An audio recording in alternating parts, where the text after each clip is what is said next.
parece a la...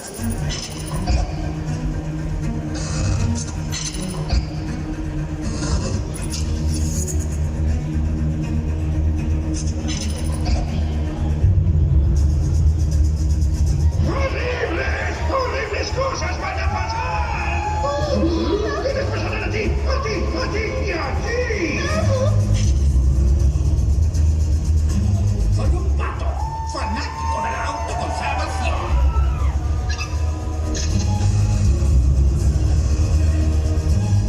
Claro, yo entiendo. No confíes en tiburones, ¿verdad? Y esa es la televisa. Postura de perro. Señor, hay una niña aquí presente. Oigan, cuando no estoy trabajando, los niños pueden saltar al lago. Fuera de mi gabinete, remedio de noble.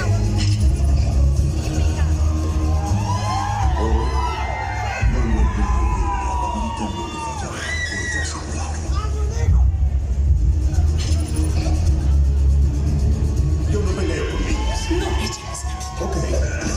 Gatita. ¿Quién eres? Quizá tu tubo de hielo. Prepárate para ser destrozado. Fight.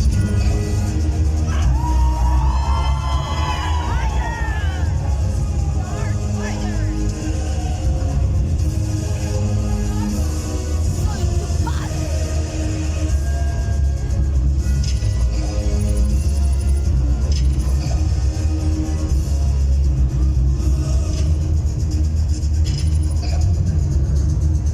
Yo sé que acuden a mí en estos tiempos de peligro, pero esta batalla no es solo mía.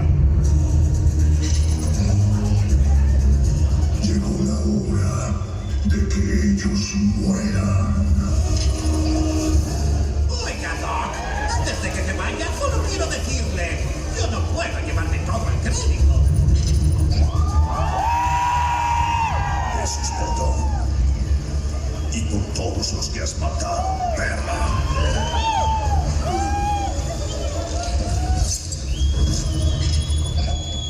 ¡El aplauso! Hola, gente, ¿cómo estamos? Hola, mi gente querida de Hermosillo, ¿cómo les va? ¿Cómo se la están pasando? ¡Qué bueno! Gracias.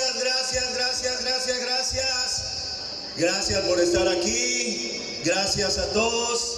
De verdad que súper emocionado. Gracias a todos. Aquí un saludito para el live de TikTok. Saludos a todos, mi gente. Gracias. De verdad les agradezco un montón. La verdad que tenía muchas ganas de venir. No se me había dado. ¿Verdad que es la primera vez que estoy aquí? Gracias de todo corazón. Gracias, César. Gracias a la Desercom por traerme, hermano. La verdad que no podía ser que yo no hubiera estado aquí, habiendo tanta gente que le gusta, por ejemplo, Gears.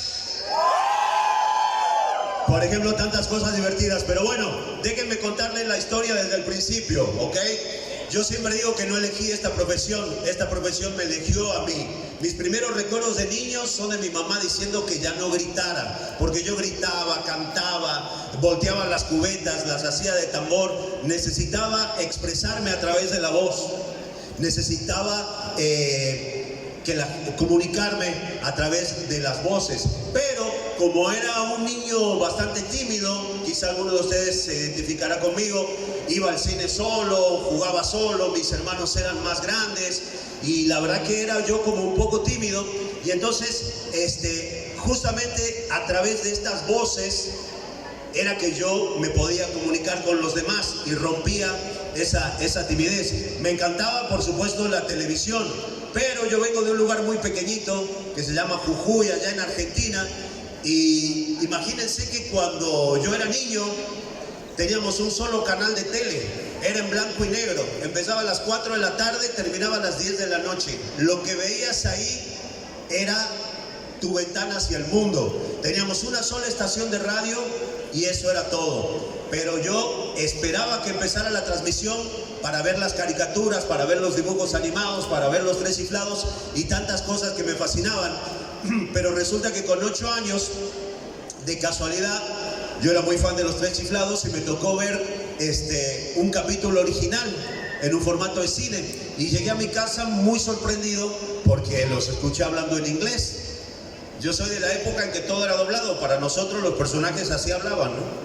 Y entonces mi mamá me explicó, me dijo, no, mira, lo que pasa es que son personas que hacen ese trabajo y hablan en el movimiento de la boca. Me explicó lo que era el doblaje y todavía me dijo, ese trabajo se hace en México. Y entonces, desde mis 8 años quedó esa semillita ahí implantada y fue de inmediato decir, wow, es el trabajo ideal. Me encanta la televisión, me encanta hacer voces, soy tímido, no me gusta salir, pues esto es lo mejor del mundo. Y entonces, bueno, ese sueño quedó metido en mi cabeza. Por supuesto, en esa época era muy difícil desde un lugar tan lejano pensar en hacer algo de doblaje, así que comencé con lo que tenía más a la mano, que era la parte de la locución, ¿no? Entonces empecé como locutor de comerciales, trabajé mucho tiempo, pero siempre con ese sueño, con esa asignatura pendiente, hasta que un día, cuando ya lo tenía todo, trabajo, había terminado de construir mi casa y todo lo demás, pero pues no era el sueño que mi corazón necesitaba, así que lo dejé todo y me vine aquí a probar suerte, a tratar de aprender de los mejores. Y nada, fue una experiencia que no la cambiaría por nada de este mundo. Cuando llegué, bueno, fue un poco complicado venir desde otro lado a un país como México, donde tenemos tanto talento, pues era como ir a vender arena en el desierto, ¿no? Sin embargo, poco a poco se fueron dando las posibilidades. Lo primero que yo hice cuando llegué a México, pues obviamente era seguir haciendo mi trabajo de locutor, que era lo que yo sabía hacer, para recién poder aprender el doblaje. Y entonces, paradójicamente o quizá premonitoriamente, lo primero que hice a los 2 días de llegar a vivir a México fueron trailers, pero para películas de terror. Entonces yo dije, bueno, pues ya estoy en el cine, nomás me falta pasarme de los comerciales a las películas, ¿no? Pero fue muy lindo, fue lo primero que yo hice aquí en México, por ejemplo. Freddy contra Jason, la batalla continúa, solo en cines. Matrix recargado. Así que bueno, ahí vino algo bien interesante. Empecé a aprender, los primeros maestros que me dieron oportunidades. Y bueno, lo que pasó es que yo llegué en una etapa bien linda del doblaje, que es cuando se empezó a abrir por la cuestión de las pruebas de voz. Ustedes habrán sentido decir que el doblaje, que es muy cerrado, que siempre son los mismos, que los amigos, que los parientes. Y la verdad que algo de eso había, pero justamente cuando yo llego en el año 2002-2003, ya los clientes empiezan a tener una mayor injerencia sobre sus proyectos. Y entonces, lo primero que empiezan a hacer es pedir pruebas de voz. Es decir, cuando se va a hacer una película o una serie, mándame 3, 4, 5 opciones de actores o actrices para los personajes principales, y es el cliente, en definitiva, quien elige el actor que va a interpretar el papel. Y ahí me empezaron a llegar las primeras posibilidades, me invitaban a las pruebas para completar el número, y pues luego el cliente, sin saber quién era yo, de dónde era, si tenía parientes o amigos o no, simplemente escuchando el trabajo de cada quien, pues te iban erigiendo. Y así fue que yo pude empezar con los primeros papeles. Uno de los que, quizá el primer papel para cine que yo recuerdo con mucho cariño, fue de la peli Buscando a Nemo, ¿se acuerdan? Ese personaje tan lindo que decía: Hola, soy Bruce. ¿Qué hace un par de bocadillos como ustedes tan tarde en esta zona? Ay, sí, ya sé, no platiquen con tiburones, ¿verdad? Pero recuerden, las vacas son amigas, no comida.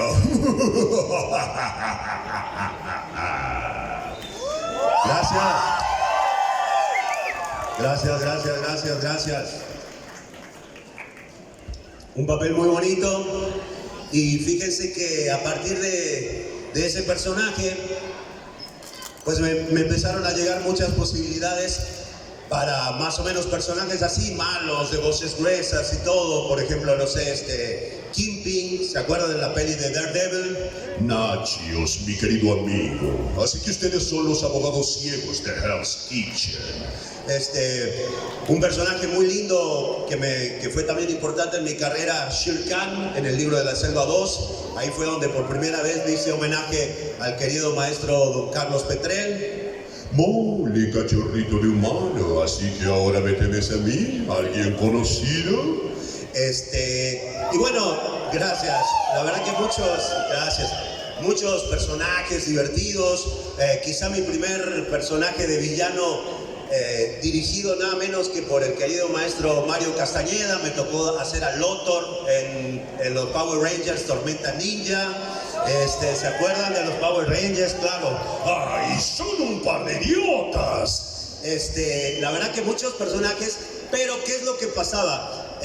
Yo no me sentía tan a gusto en quedar encasillado solamente, ¿no?, en villanos, en malos o voces gruesas. Yo quería experimentar otras cosas y entonces, bueno, empecé a buscar la posibilidad de ser tenido en cuenta para otras cosas, y muchas veces, como pasa en la vida, las cosas te llegan un poco de casualidad, ¿no?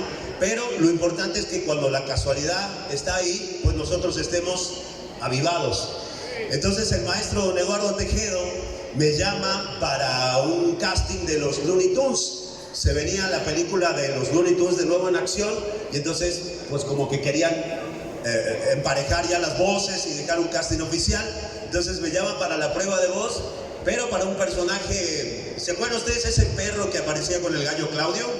Que el gallo le hacía las maldades y todo. Bueno, para el perro, yo doy la prueba del perro, excelente, pero justamente me acuerdo, le digo, maestro, ¿será que ya tienen la voz del gato silvestre? Porque cuando yo era niño lo imitaba. De hecho, la primera vez que yo entré a un estudio de radio a grabar algo, tenía 14 años, y fue la imitación del gato silvestre, el que era de mi época, ¿no? Me vino un ratón gigantecito, le dio una derecha y luego una izquierda.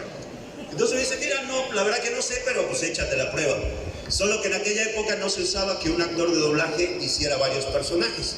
Entonces me pide el maestro que lo dé con un seudónimo. Ahí yo doy la prueba con un seudónimo, me llaman al otro día, me dicen, oiga señor, usted se quedó con el personaje del perro. Pinche perro no habló nunca. Hace 25 años de esto y hasta ahora no me habló. Me dice, pero también le gustó mucho cómo hizo usted al gato silvestre. Le digo, entonces me quedé con el personaje. No, dice, ya tienen voz del gato silvestre, pero como le gustó su intención de caricatura, quieren que haga usted la prueba para el Pato Lucas. Yo nunca había hecho la voz del pato, pero obviamente, pues siempre la moraleja, cuando hay una oportunidad, siempre hay que aprovecharla, siempre listo, se abre la puerta, pues metemos la patita y luego nos tratamos de meter el resto del cuerpo. Como pude lo hice y nada, fue una alegría inmensa que me hayan elegido para hacer la voz del Pato Lucas, no solo porque es un personaje entrañable al cual yo recuerdo desde mis 3 o 4 años viéndolo en la tele en blanco y negro todavía, sino porque fue el primer personaje que me permitió, digamos, darme a conocer con voces no tan pesadas, sino algo diferente. Como les decía, me estrené en Looney Tunes de nuevo en acción, luego Dogs Dodgers, tantos cortos, y ahora regresé muy feliz de haber regresado justamente con Looney Tunes, el día que la Tierra explotó, una super película muy divertida y un personaje pues que a mí la verdad que me trae muchos recuerdos, muy lindo. Y créanme que es un personaje complejo de hacer porque es como, ya saben, ¿no? El pato muy intenso y se aloca y todo, pero me encanta. Por ejemplo, cuando él dice... Vaya, qué bueno que te acordaste de una verdadera estrella de la comedia como yo, el Pato Lucas. Y no ese conejo come zanahorias, imitador de la comedia barata de Bugs Bunny. Y qué bueno que aquí en Hermosillo sea temporada de tacos y no de patos. Dogs Dodgers al rescate. ¡Santo niño del muerto! Gracias. ¡Ay, por mi pata madre! ¡Qué buen público que son! Gracias, mi gente. Gracias. Pantalón para tiendas. Y entonces, a partir de ahí, pues vinieron muchos personajes súper lindos, súper divertidos. La verdad que yo soy muy feliz y muy agradecido de la carrera que tengo, de poder hacer realidad lo que soñé desde toda mi vida. Y algo muy lindo que tiene que ver con ese sueño que me ha pasado es que en muchas oportunidades me ha tocado ser parte de proyectos de los cuales primero he sido fan. Y créanme que eso es algo muy bonito. Y entre esos proyectos, sin ir más lejos, o digamos, sobre todo muy vigente hoy, sin duda alguna, es el maravilloso universo del maestro don Roberto Gómez Bolaños Chespirito, ¿verdad? Fíjense que cuando se estrenó El Chavo del Ocho, allá en mi Argentina natal,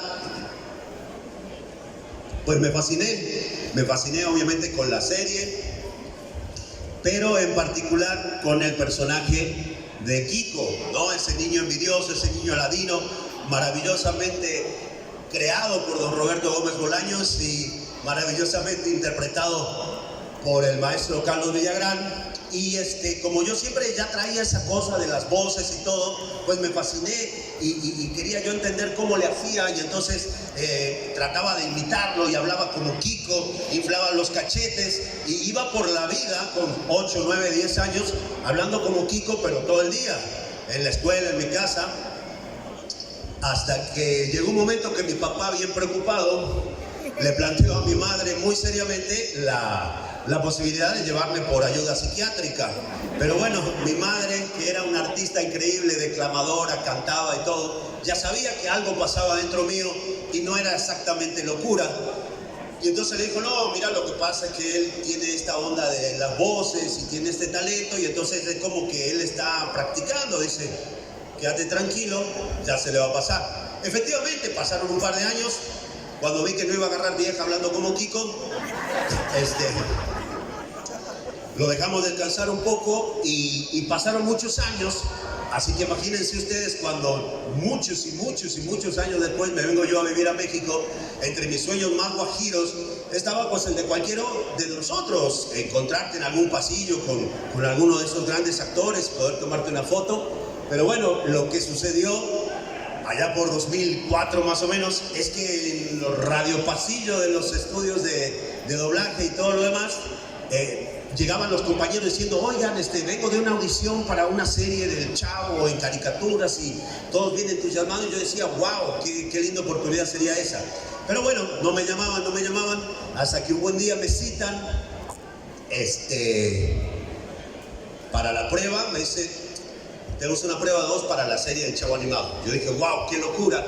Llegué, el director era mi querido y recordado Adrián Fogarty, que recientemente se nos adelantó.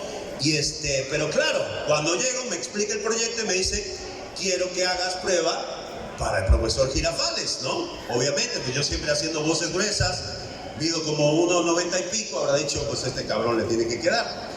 Y la verdad de las cosas es que yo nunca había hecho la voz de Girafales, pero como les digo, no llegamos hasta aquí sacándole la nalga a las jeringas, ¿verdad? Entonces, como pude, me acordé,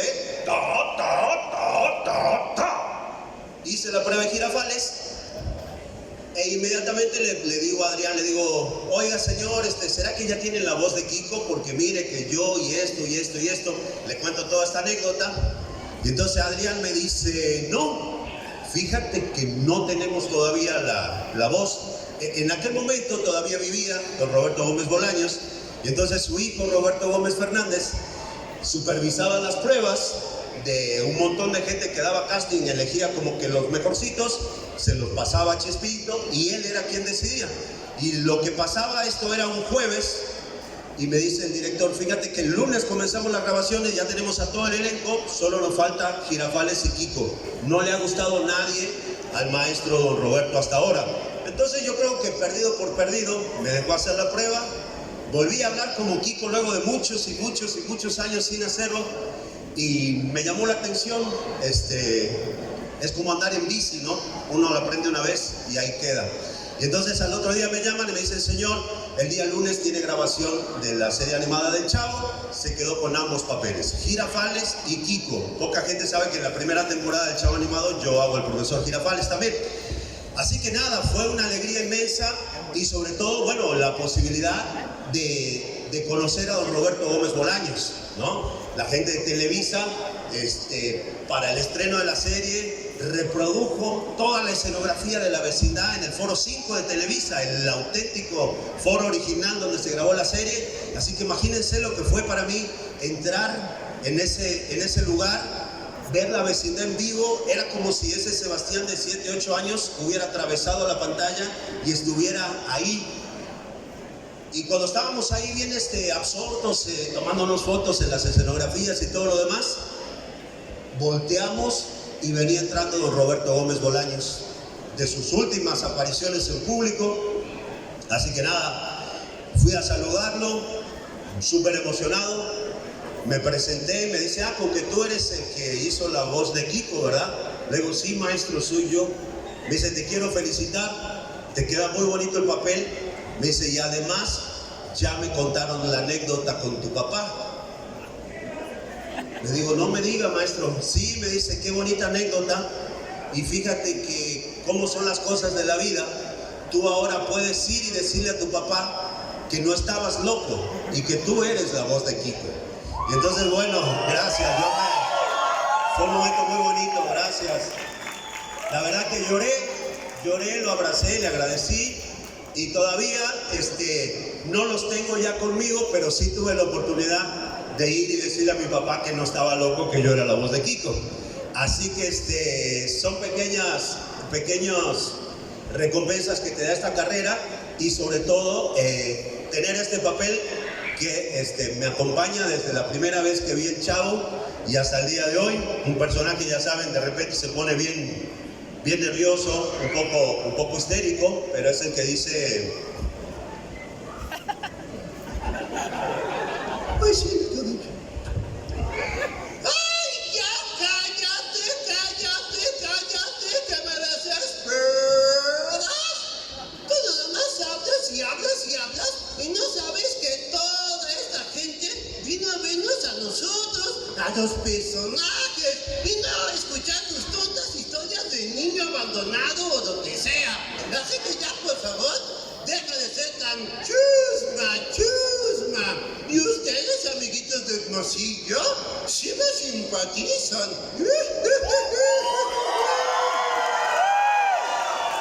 Gracias.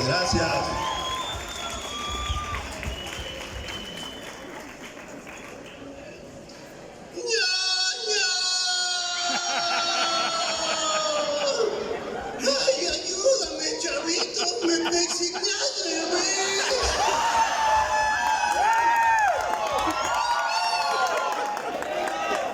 ¡Esa no era leche de burra! Gracias amigos, la verdad que muy contento, gracias.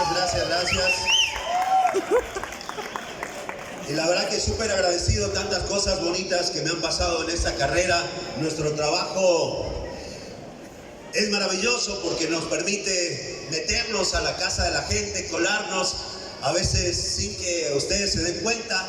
Acá, bueno, me imagino que hay mucha gente que nos encanta todo esto, que somos frikis, que conocemos, que seguimos la carrera de los actores, pero lo maravilloso que tiene este trabajo es que si de repente tú estás aquí porque eres el guardia de seguridad o no has escuchado nada de estas friqueadas que nosotros hacemos, pero en algún momento de tu vida, si eres mexicano, escuchaste Consejo de la Comunicación, voz de las empresas. ¿Verdad? Entonces, eso es lo bonito de la voz, ¿no? Nos permite meternos en la vida de la gente, muchas veces sin que ustedes se den cuenta. Entonces, bueno, con comerciales, por ejemplo, no sé, Movistar, compartida la vida es más. O por ejemplo, ¿te chilla la ardilla?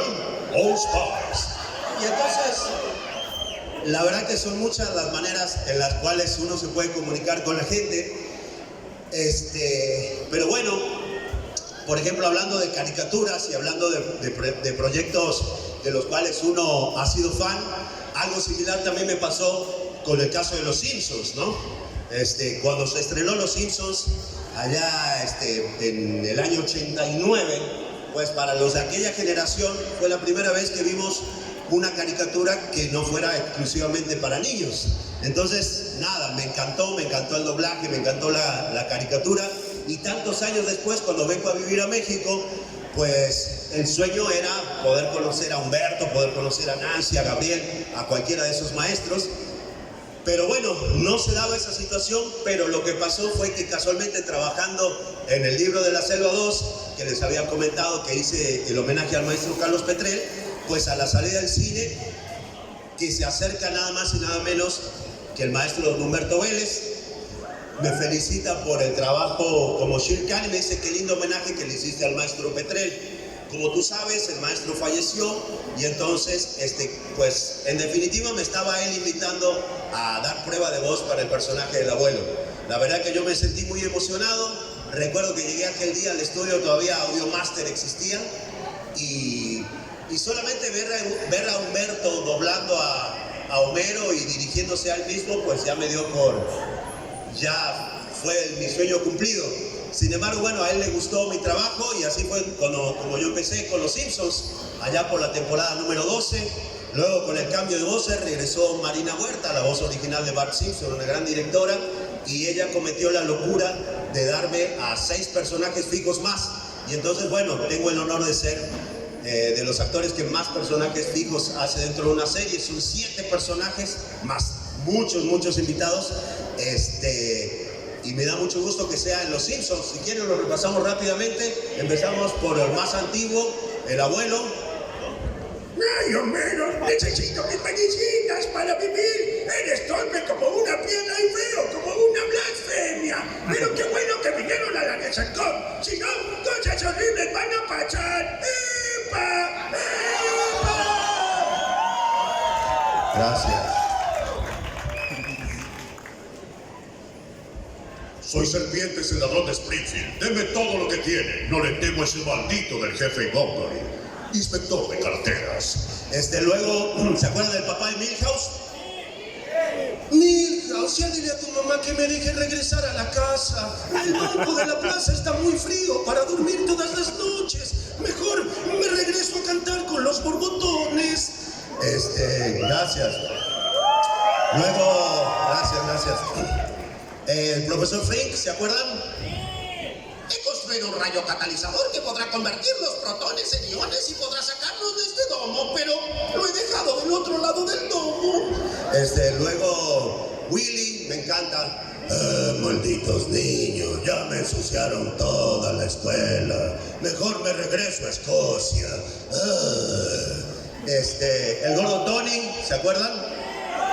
¡Malditos niños! ¡Los mandaré a dormir con los peces! Y uno de los que más me gusta, no solo de Los Simpsons, sino a todos los que he tenido el privilegio de darle voz en mi carrera, es este personaje pero tan irreverente, por decirlo menos, que es el que dice...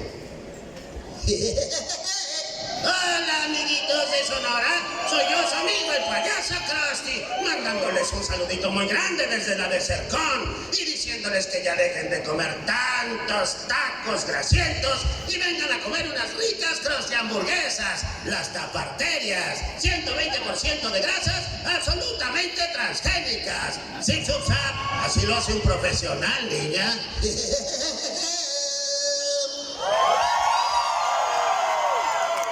Gracias. Llegaron muchas cosas bonitas.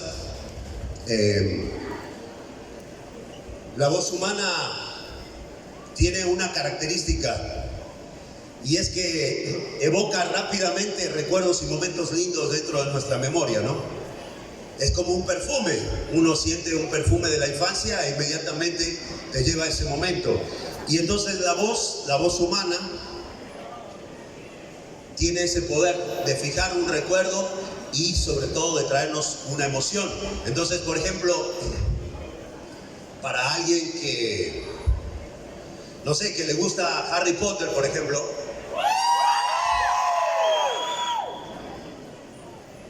no hace falta decir mucho, con que yo les diga tienes los mismos ojos de tu madre. Te alimentaron como a un cerdo para el matadero. Cuando llegue el momento, la varita del muchacho no fallará, puedo asegurarlo. Siempre, Harry, siempre. Entonces, son momentos que uno, ¿verdad? Gracias.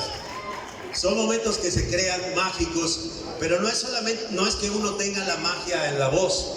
Lo que sucede es esa experiencia que compartimos, el artista y el público, porque el sentimiento se transmite de nosotros hacia ustedes. ¿Qué pasará en el futuro cuando solo hablen las máquinas? ¿Quién lo puede decir? Pero estas emociones yo creo que son de persona a persona, porque si uno no se emociona, pues es difícil transmitir ese sentimiento hacia el otro, ¿no? Y como hay tantas cosas lindas, personajes también de carne y hueso. Me gusta mucho la caricatura, yo creo que por eso me tocan muchas cosas de caricatura, pero por ejemplo, no sé, me encantó trabajar en la saga del Hobbit. ¿A quién le gusta esa saga? ¿Ah? Soy Thorin, escudo de roble, y reclamo el oro de la montaña en nombre de nuestro pueblo porque nos pertenece. Les deseo que les salgan pelos en los pies. Y tantas cosas divertidas. Gracias. Seguramente algunas que se me olvidan, pero yo creo que es lo bonito también, ¿no?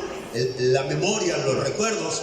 Yo, por ejemplo, a pesar de que tiene muchos años que la grabamos y ni sé si se esté pasando actualmente, pero siempre es una experiencia muy bonita hablarles de una serie que a mí me trae muy lindos recuerdos, y me ha pasado que cuando yo la menciono casi en todos lados también a la gente les trae muy lindos recuerdos.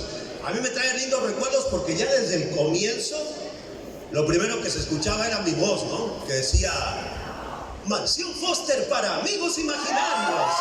Hoy presentamos las aventuras de Blue. Y luego pues tenía la chance de darle voz a un personaje que, si bien me lastimaba un poquito la garganta y todo, pero le tenía mucho cariño, ¿no? Que decía: Oh, Mr. Eduardo, no ser cobarde. Mr. Blizzard, mi amigo. Mis amiguitos, todos en Desarcón son mis amigos. Papitas. Y entonces, gracias. Entonces, esa complicidad que se crea es muy bonita, y créanme que yo estaba más que feliz con tantas cosas, ¿no? Películas, programas, comerciales, trailers, bueno, hasta en la tele salía yo cada domingo, ¿se acuerdan? Que Adal me decía: señor Yapur, ¿quién es la siguiente pareja? Yo decía: Llega al centro de la pista fulanito y menganita, listos para bailar. Y ahí los tienes, mi querido Adal. Y tantas cosas divertidas. Y yo dije, bueno, pues ya está, ¿no? Ya se hizo todo lo que se podía hacer. Sin embargo, llegó una posibilidad nueva para nosotros, como lo es el doblaje de los videojuegos, ¿no? Mi primera experiencia doblando un videojuego fue nada más y nada menos que en Halo. Halo 2 fue el primer videojuego que se dobló para una major al español latinoamericano. Fue una experiencia súper linda. Aprendí lo que era doblar un videojuego, que es bien diferente porque no ves ninguna imagen ni nada. Y al poco tiempo me vuelven a llamar, me dicen: señor, tenemos un nuevo proyecto, creemos que le puede funcionar muy bien a usted. Llegué al estudio, me mostraron una foto de un cabrón súper mamado, con una ametralladora que tenía una motosierra en la punta. Y bueno, pues así me dijeron: este señor se llama Marcus Phoenix y usted lo va a doblar, y el juego se llama Gears of War. La verdad que yo no reaccioné porque no sabíamos nada, era la primera vez. Doblarlo fue una aventura. Fue un doblaje hecho por encargo del estudio de España. Entonces, cuando llegamos, el guión estaba todo en español de España. Lo tuvimos que empezar a readaptar. Fue muy sorpresivo para nosotros también ver groserías, porque en aquella época no se decían groserías. Pero fue súper lindo, fue una catarsis, porque imagínense ustedes que si no conocen Gears, es un juego de acción donde unos soldados matan a unos marcianos espantosos, horribles. Pero es bastante básico todo. Hagan de cuenta que están rodeados de 200 locus de estos con los dientes horribles y babosos y jadeantes. Y tu arma se te traba. En la época de antaño, ¿cómo hubiera sido la cosa? Recorcholis. Diantres, qué contrariedad. ¿Verdad que no? Porque si a ti te están rodeando 20 locos, te ponen contra la pared, te estás por morir, te van a arrancar la cabeza y se te traba el arma, lo primero que se te viene es ¡mierda! Esa es la reacción que debe de haber. Bien, bien. Quiere decir que ya estamos hablando de Gears of War, un juego que, si bien créanme que es muy, en cierto sentido, posiblemente violento y bélico y todo lo demás, pero es un juego con unos valores bien bonitos también. Hermanos hasta el fin, ningún soldado se queda atrás. A mí como actor me dio una de las pocas escenas en las cuales de verdad me tocó llorar, que fue aquella donde dice: pero ¿qué carajos haces? Y entonces tener esas emociones, ¿no? Ningún soldado se queda atrás, hace con que sea un juego muy bonito.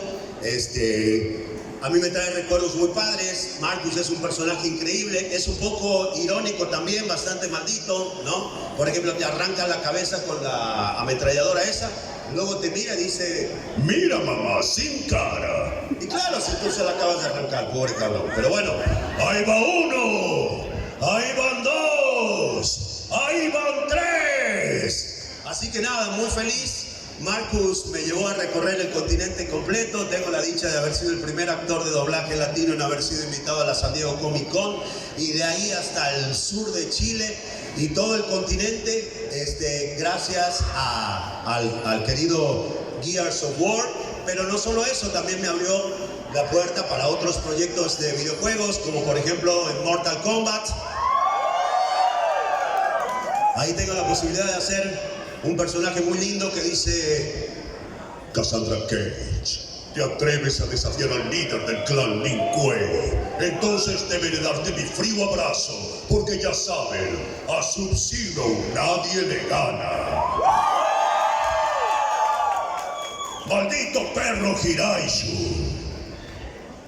La verdad que sí, son personajes lindos, son personajes que entran un poco en la memoria de la gente, a veces hasta con frases que uno ni siquiera dijo, pero bueno, son tiempos modernos, ¿no? Por ejemplo: ¡Ya deja de leer el mapa, Thomas! ¡Harás que nos perdamos! ¿Qué te dije de hablarme? Entonces, bueno, son cosas muy lindas, como vieron, darle voz a Urgot, por ejemplo, en League of Legends, un personaje también increíble. Tu miedo me alimenta.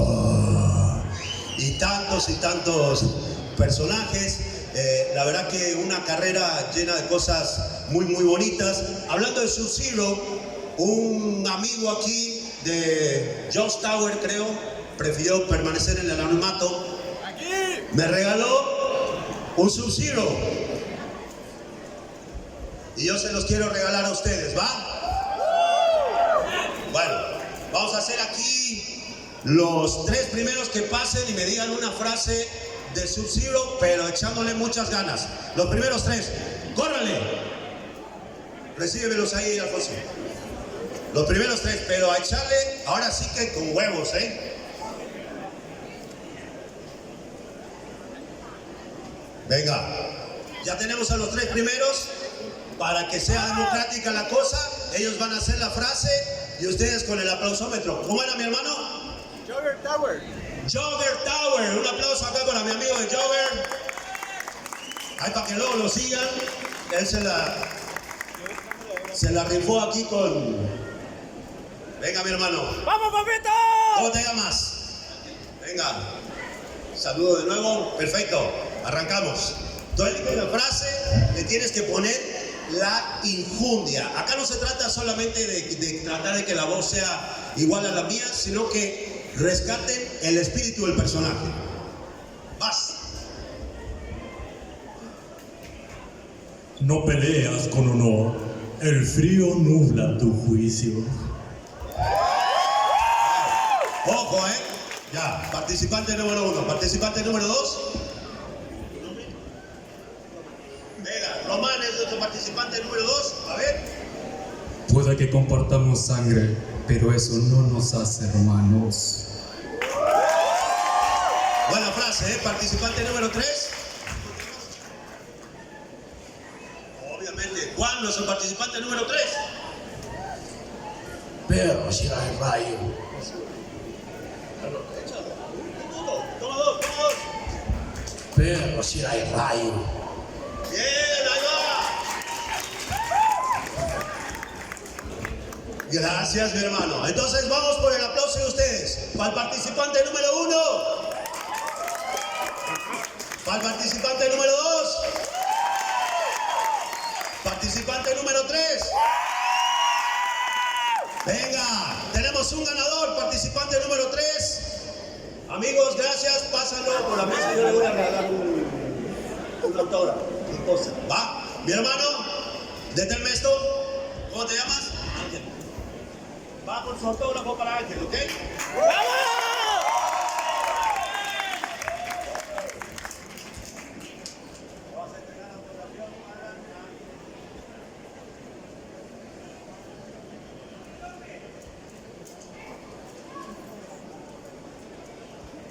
Gracias, Ángel. Aplausos y aplausos para mis amigos de Jagger Tower. Muchas gracias, muchas gracias. Y bueno, terminando ya los videojuegos, cuando ya habíamos hecho un poco de todo, televisión, películas, series y todo, pues llega una posibilidad un poco inesperada, como pasa con las cosas importantes de la vida. Un día me llaman de un estudio y me dicen: oiga, señor, tenemos prueba para un proyecto bien importante. Cuando llego al estudio, algo que me llamó la atención era que estábamos todos en la sala de espera, como 10 voces, actores, locutores muy buenos, y eso no es habitual porque en nuestro trabajo pues obviamente te llaman a distintos horarios. Y entonces también era llamativo que nadie sabía que habíamos ido. Hola, ¿qué pasó? ¿Cómo estás? Entonces subíamos a la sala. Todavía cuando bajábamos, ahí nos decían, pues no le vayas a decir a nadie qué pasó, ni qué hiciste, nada, todo bien secreto. Bajaban, se despedían, chao, adiós. Y nosotros sentaditos ahí, ¿no? Parecía la sala de espera del proctólogo, así, ya sabías lo que te esperaba, puta madre. Hasta que me toca subir y me dicen: bueno, entre usted a la sala y ya va a ver de qué se trata. Cuando entro en la sala, levanto la vista y en el monitor pues estaba congelada la imagen de Darth Vader. Y ahí fue donde entendí. Yo no hice yo hice más bien medio me zurré, pero bueno, fue una emoción diferente porque de verdad no me lo esperaba. A veces esas cosas de que tanta se crecía y todo, yo digo, ¿qué les hubiera costado avisarnos a lo que íbamos, no? Te veías una película, te aclimatabas, pero bueno, como la vida tiene estas cuestiones de que hay que sobreponerse rápido, pues me sobrepuse a la emoción, di la prueba y bueno, me olvidé un poco del tema. ¿Por qué digo que me olvidé del tema? Porque quizá si yo puedo dejarles una pequeña lección podría ser esta. Es muy lindo subirse aquí a un escenario y durante una hora contarles a ustedes todos mis éxitos, ¿no? Pero créanme que detrás de cada personaje que yo hice hay 20 opciones o 20 audiciones en las que no me quedé. Por cada comercial que uno hace hay 50, 60 castings que hiciste y no te quedaste. Entonces, si uno toma como una derrota o como un fracaso cada una de esas veces que no somos elegidos, pues nos estaríamos volviendo básicamente locos. Y entonces, creo que para cualquier cosa de la vida, para una entrevista de trabajo, para un examen, para cualquier cosa donde tengamos que ser elegidos, tenemos que tener en cuenta que no podemos dominar lo que piensa el otro. No podemos saber cuál es el criterio que va a tener esa persona a la hora de elegir a un postulante. Entonces, lo mejor que podemos hacer es darlo absolutamente todo. El mensaje es: la competencia es contra uno mismo. Así que yo competí contra mí mismo, traté de hacerlo lo mejor que pude, di el 120% y bueno, fui muy feliz cuando a los meses me llamaron para decirme que de las oficinas de Disney allá en Burbank me habían elegido como la voz oficial de Darth Vader. Fue un recuerdo muy lindo. Imagínense, yo tenía 10 años cuando se estrenó la primera película, o sea que me acompañó durante toda mi infancia. Lo primero que hice fue mandarle un mensaje a un compañero mío de la primaria, que era el riquillo del barrio, y él tenía las figuritas y jugábamos juntos. Así que nada, es un personaje al cual yo le tengo mucho cariño, lo hago con muchísimo respeto. Mi versión, por supuesto, con el homenaje a don Carlos Petrel, la primera voz, a don Fede Romano, y por supuesto al maestro James Earl Jones, ¿no? Vengo desde una galaxia muy lejana a darles este mensaje. Únanse al lado oscuro de la fuerza. Juntos gobernaremos la galaxia. Que sus aspiraciones no los ahoguen. Y recuerden, yo soy su padre. Gracias mi gente. Bueno, ya nos queda muy poquito tiempo, yo creo que nada. Agradecerles un montón, que la fuerza por supuesto los acompañe, siempre del lado oscuro, siempre. Del otro lado son bien aburridos, sus pinches ropitas kaki, me cagan. Les agradezco un montón, les dejo mi corazón, gente de la Desertcon, gente de Hermosillo, aquí los esperamos en el stand para un saludito, para un póster, para lo que quieran. Los queremos mucho, les agradezco un montón, pero no puedo irme sin antes decirles: todo lo que toca la luz es nuestro reino. Un día el sol se pondrá en mi reinado y saldrá nuevamente en el tuyo. Los grandes reyes del pasado nos guían desde las estrellas. Y yo también. Recuerda, Simba. Recuerda.